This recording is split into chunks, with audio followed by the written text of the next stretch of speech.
Halo semua, apa kabarnya? Semoga selalu dalam keadaan sehat ya.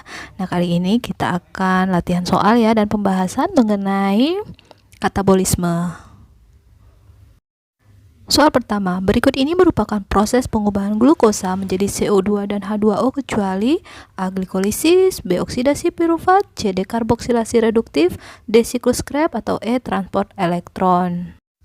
Nah, kita tahu bahwa glukosa diuraikan nanti menghasilkan CO2 dan H2O, tentu saja dengan ATP, itu melalui proses respirasi aerob ya adik-adik ya, CO2 dan H2O hasil akhirnya.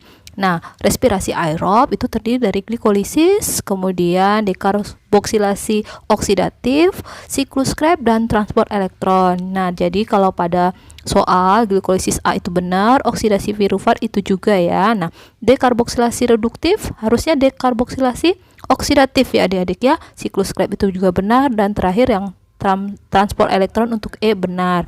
Jadi jawabannya adalah C, dekarboksilasi reduktif. Dekarboksilasi reduktif sendiri merupakan salah satu tahapan ya dalam respirasi anaerob adik-adik ya. Sementara oksidasi pirufat merupakan konversi pirufat menjadi asetil-CoA oleh enzim pirufat dehidrogenase, sehingga nanti bagian dalam siklus Krebs ya, lanjut ke dalam siklus Krebs.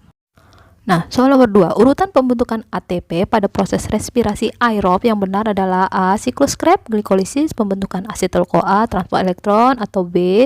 Transport elektron, glikolisis, pembentukan asetil-CoA, dan siklus Krebs, atau C. Glikolisis, pembentukan asetil-CoA, siklus Krebs, transport elektron, atau D. Glikolisis, siklus Krebs, pembentukan asetil-CoA, transport elektron, atau E. Pembentukan asetil-CoA, transport elektron, siklus Krebs, dan glikolisis. Nah, kira-kira mana yang tepat adik-adik? Oke, kita tahu bahwa urutannya adalah diawali dari glikolisis, kemudian pembentukan asetil-CoA, siklus Krebs, dan sistem transport elektron. Jadi jawabannya adalah C ya. Lihat option C dan D itu yang glikolisis, dan lebih tepat memang selanjutnya pembentukan asetil-CoA, baru siklus Krebs, dan sistem transport elektron. C.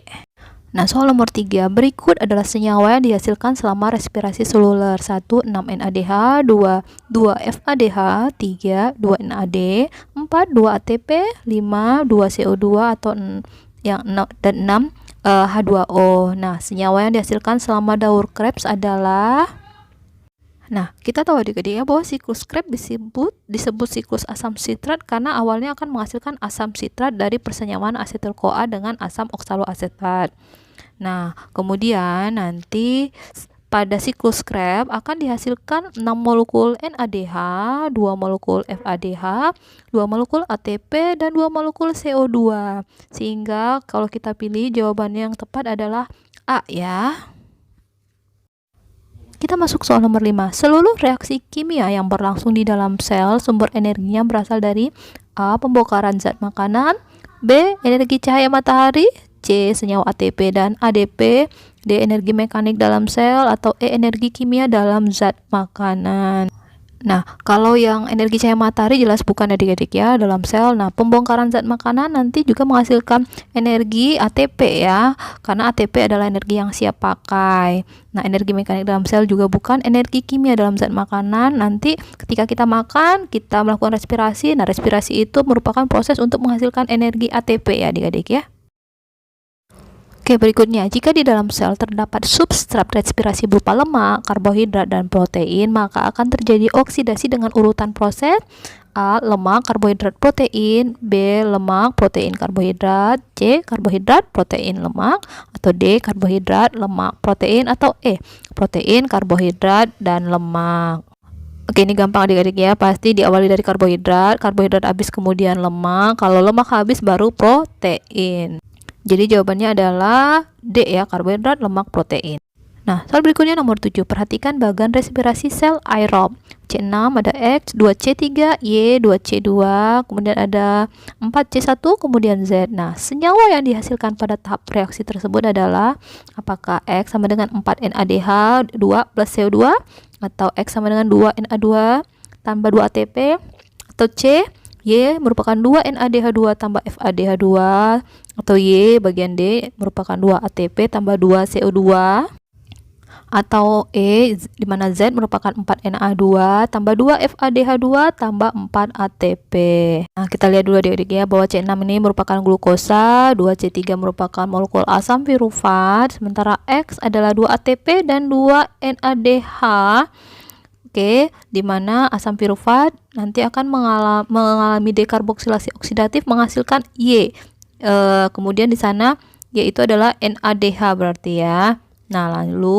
Nah, yang seperti lingkaran di mana nanti itu merupakan siklus Krebs, di mana kita lihat ada 4C1, kemudian ada Z.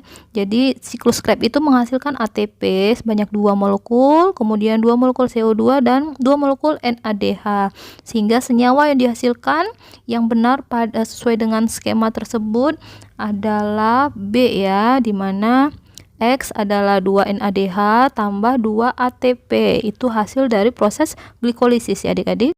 Nah, soal nomor 8, berikut adalah proses yang terjadi pada metabolisme: 1 glikolisis, 2 kemosintesis, 3 respirasi, 4 fotosintesis, dan 5 fermentasi.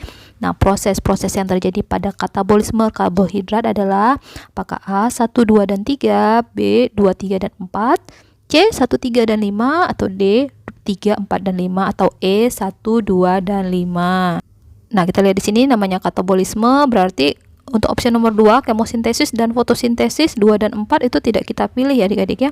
Berarti antara C, kemudian dan E.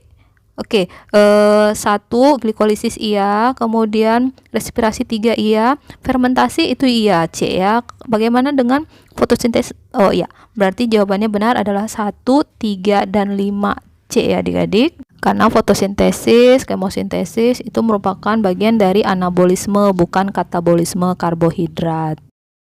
Nah adik-adik, itu tadi latihan soal dan pembahasan mengenai katabolisme karbohidrat. Tapi masih bagian pertama ya, hanya terbatas pada respirasi aerob. Nanti respirasi anaerob kita bahas pada video selanjutnya adik-adik ya. Tetap semangat adik-adik, kita bertemu pada materi selanjutnya. Salam.